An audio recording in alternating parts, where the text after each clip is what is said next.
どうもなんとか重工です。よろしくお願いいたします。本日の動画は前回の続きとなっております。前回の動画では平行出しを行いました。平行出しを行った後に減点出しをやるというのが今回からの動画になっております。アクセンタと振り回しを使った減点取りをやっていきたいと思います。というわけでよろしくお願いいたします。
はい、というわけで今回の動画は減点取りのやり方ということでやっていきました。振り回しを使っての減点取りとアクセンターを使っての減点取りを行いました。振り回しは基本的に円の中心を取る減点取りに使います。アクセンターは円の中心も取れるし単面も取れるということで結構万能なツールとなっております。で、アクセンターで全部取ったらええやんかっていう話なんですけど、アクセンターで取る円筒の中心と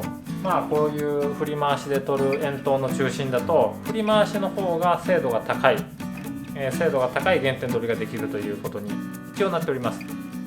アクセンターでも、それなりの精度で取れるはずなんですが、数値を見ながら取れるのでこっちの方が確実に中心に近いところで減点が取れるという感じになっております。